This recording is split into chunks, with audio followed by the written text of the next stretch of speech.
Selon nos meilleures estimations, un calcul qui prend moins de 5 minutes à Willow prendrait 10 puissance 25 ans au superordinateur le plus rapide, soit une durée bien plus longue que l'âge de l'univers.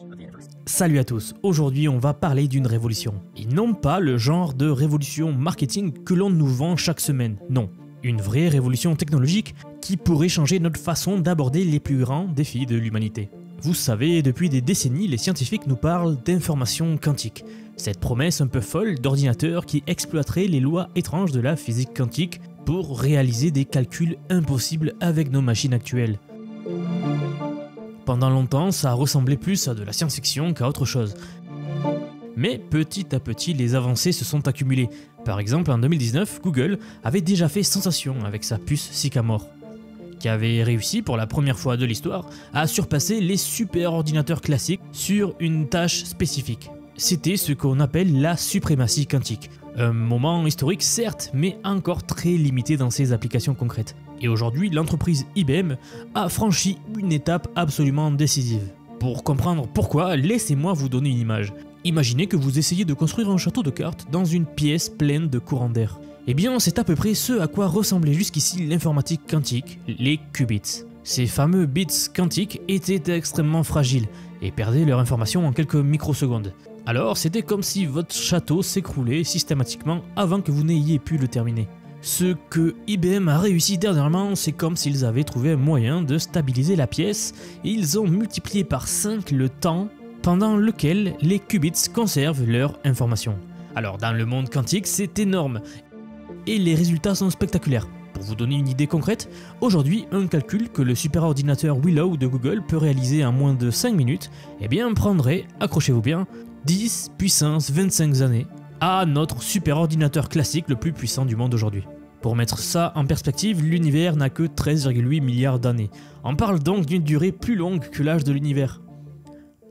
Bon, mais au-delà de ces chiffres vertigineux, ce qui rend l'informatique quantique vraiment révolutionnaire, c'est qu'elle franchit enfin le seuil critique de la correction d'erreurs quantiques. C'est un concept technique mais crucial. Cela signifie que pour la première fois, nous pouvons corriger les erreurs qui surviennent naturellement dans les calculs quantiques de manière efficace. Pour donner une autre image, c'est comme si nous avions enfin un correcteur automatique pour les fautes de frappe quantiques.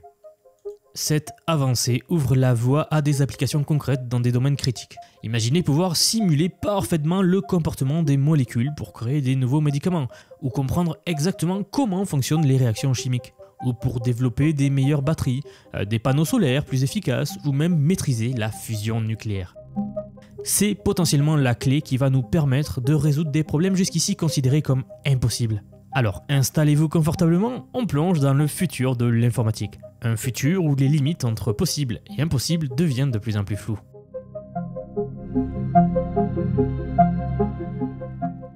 D'accord, alors l'informatique quantique, ces derniers mois, ressemblait à une course d'escargot. Mais là, tout s'est accéléré d'un coup. On parle désormais d'ordinateurs quantiques vraiment utiles, commercialement viables, qui pourraient arriver bien plus vite que prévu. Et surtout, ils deviennent dangereux plus tôt qu'on ne le pensait. Voyons ça de plus près. Alors la première grande nouvelle, IBM vient de dévoiler un plan ambitieux pour construire un ordinateur quantique, basé sur des circuits supraconducteurs, avec un véritable intérêt commercial. Ces dernières années, ils ont développé un nouvel algorithme de correction d'erreurs qui, selon eux, je cite, « réduit drastiquement le nombre de qubits physiques nécessaires pour corriger les erreurs ».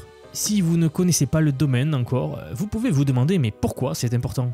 Eh bien parce que les qubits, ces unités de calcul quantique, font des erreurs. Donc pour garantir des résultats fiables lors des calculs, on doit utiliser plusieurs qubits physiques pour en former un seul plus stable. Mais ça demande des milliers voire des millions de qubits physiques pour en créer quelques-uns exploitables. Et c'est là qu'IBM affirme que leur méthode réduit ce surcoût de correction de 90%. Ce n'est pas une petite avancée, c'est massif. En fait, grâce à cela, IBM prévoit de livrer 200 qubits logiques entièrement corrigés d'ici 2029. Et quelques années plus tard, leur objectif c'est d'atteindre 2000 qubits logiques. Honnêtement, ce serait largement suffisant pour entrer dans le domaine des applications commerciales réelles. Car en fait, les experts estiment que juste 150 qubits logiques suffisent pour commencer à résoudre les problèmes industriels concrets. Alors bien sûr, IBM doit encore relever un énorme défi, passer de quelques centaines de qubits physiques aujourd'hui à plusieurs centaines de milliers. Et leur communiqué de presse ne dit rien sur la façon dont ils comptent y parvenir honnêtement. Mais une chose est sûre, leur objectif c'est rapprocher de 90% et ça change tout. Autre acteur à surveiller, PsiQuantum, Eux aussi, ils veulent construire un ordinateur quantique commercial, mais avec une approche différente. Ils développent ce que l'on appelle les qubits photoniques. Le problème, c'est que ces qubits à base de photons sont beaucoup moins étudiés et moins compris que ceux utilisés par IBM. Donc c'est plus risqué, mais potentiellement plus puissant. Donc ça, c'était pour l'aspect matériel. Maintenant, la deuxième bombe dans l'actu quantique vient d'un article publié récemment sur Archive, donc le fameux site où sont répertoriés tous les papiers scientifiques.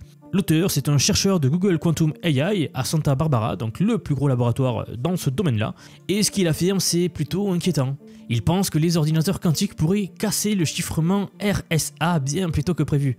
Juste pour bien comprendre, casser le chiffrement RSA, c'est l'un des grands objectifs de l'informatique quantique aujourd'hui. Parce que c'est justement là où ces machines pourraient surpasser radicalement les ordinateurs classiques. Vous savez, le chiffrement RSA, c'est la méthode que l'on utilise pour chiffrer toutes nos communications, ou alors tous les codes, les mots de passe, les transactions bancaires. En fait, tout le système informatique aujourd'hui est protégé grâce à ce système. En fait, jusqu'à présent, on pensait que ce type d'attaque pour déchiffrer les codes RSA ne serait possible qu'après l'émergence d'autres applications, par exemple en chimie quantique. Autrement dit, on aurait eu le temps de se préparer. Mais si ce nouveau papier dont je viens de vous parler a raison, ce ne sera pas du tout le cas. L'auteur affirme qu'avec moins d'1 million de qubits physiques non corrigés, donc bruyants, on pourrait déjà factoriser une clé RSA de 2048 bits en environ une semaine. C'est une réduction drastique du temps nécessaire comparé aux estimations précédentes. Et attention, tout cela ne prend même pas en compte l'amélioration d'IBM sur la correction d'erreurs. Donc en fait, si ces deux estimations sont correctes, celle de Google et celle d'IBM, alors le chiffrement RSA pourrait être brisé avant 2029. Et franchement, le fait que des ordinateurs puissent bientôt casser ce chiffrement-là, c'est une véritable bombe. Je vous l'ai déjà dit, mais ce protocole est utilisé pour sécuriser toutes nos données numériques depuis des décennies. Des informations sensibles, confidentielles, à très fort enjeu stratégique, comme par exemple toutes les banques ou tout le système économique mondial. Alors oui, le monde est en train de basculer vers des protocoles de chiffrement dits post-quantiques, qui sont censés résister à ce genre d'attaque. Mais en fait, il y a un énorme problème. Il est très probable que certaines agences de renseignement disposent déjà d'archives entières de données chiffrées, qu'elles n'ont jamais pu lire, voyez-vous. Et donc, si elles mettent la main sur un ordinateur quantique suffisamment puissant, tout deviendra lisible d'un coup. Les conséquences politiques seraient colossales. Il faut que vous imaginiez tous les secrets diplomatiques, toutes les communications militaires, tous les archives gouvernementaux de tous les pays qui fuitent d'un coup. Bref, c'est colossal et ce n'est pas fini. Car en fait, une troisième avancée majeure cette semaine a eu lieu. Des chercheurs de l'université d'Oxford viennent d'établir un nouveau record mondial sur la qualité des qubits. Tenez-vous bien, une seule erreur sur 6,7 millions d'opérations. C'est complètement dingue, et là encore, cela montre que l'informatique quantique évolue à grande vitesse et par des chemins très variés. Alors le domaine est assez technique, c'est pour ça que peu de gens en parlent, c'est pour ça que vous voyez passer peu d'infos, mais je me devais vraiment de vous faire cette vidéo car tout commence à bouger énormément dans ce domaine-là. Alors selon vous, quand est-ce que ces ordinateurs deviendront-ils vraiment opérationnels? Peut-être faudra-t-il un ordinateur quantique pour le savoir. Mais vous savez ce qui rend tout ça encore plus vertigineux? C'est qu'on parle ici uniquement de la puissance brute. Mais imaginez maintenant qu'on y injecte l'intelligence. Parce que pendant que la quantique progresse à une vitesse folle, l'intelligence artificielle, elle aussi, elle est en train de franchir ses propres limites. Des modèles capables de comprendre, de raisonner, de coder, de prédire, voire même de prendre des décisions complexes mieux que tous les experts humains. Et c'est là que la véritable rupture va se produire. Non pas dans l'IA seule, non pas dans la quantique seule, mais dans la combinaison des deux. En fait, imaginez une IA capable de concevoir des nouvelles molécules pour traiter des maladies incurables. Mais cette fois, au lieu de devoir attendre des mois de simulation sur des supercalculateurs classiques, elle pourrait les tester instantanément sur une machine quantique. Et non, ce n'est pas juste une accélération, c'est un changement d'échelle, c'est comme passer du cheval à la fusée. On rentre vraiment dans une nouvelle ère. Sans parler du domaine de la recherche scientifique en fait, une IA dotée d'intuition algorithmique, capable de générer des hypothèses inédites non-stop à la vitesse du calcul quantique, bref, ça serait complètement dingue. Ce que je veux dire, c'est que nous sommes à l'aube d'une nouvelle forme d'intelligence hybride. Une fusion entre la pensée algorithmique et la mécanique quantique. Une intelligence non humaine, mais co-créée par l'homme, capable de résoudre ce que nous considérons comme des mystères éternels. Le vivant, la conscience, la matière, le climat, l'énergie, peut-être même la nature ultime de la réalité. Et si vous regardez cette vidéo aujourd'hui, c'est que vous faites partie de ceux qui veulent comprendre ce qui se joue avant que le monde ne change sans les prévenir. Alors likez la vidéo, abonnez-vous et activez la cloche pour ne rien louper des prochaines vidéos de ce genre. Parce que ce qui arrive, c'est plus qu'une révolution technologique, c'est un changement de civilisation. Et ici, vous le savez, je vous tiens informé de tout ce qu'il se passe dans ce domaine-là.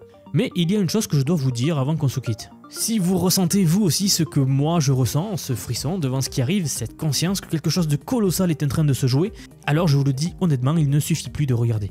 Il faut se préparer, s'équiper, devenir acteur. Et c'est pour ça que je vous apprends l'IA sous tous ses aspects, pour vous y préparer. Ces derniers mois, j'ai créé un programme vivant que j'ai conçu pour ceux qui veulent maîtriser cette nouvelle ère et pas juste la subir. J'y enseigne tout ce que je sais sur l'IA moderne. GPT, Claude, Grok, Eleven Labs, les outils créatifs, les agents IA, l'automatisation, le vibe coding, etc. Et surtout, comment les intégrer concrètement dans vos projets, votre travail et surtout votre vie. C'est accessible à tous, sans profil technique, et déjà plus de 2500 personnes m'ont rejoint pour apprendre à exploiter ces outils avec intelligence et stratégie.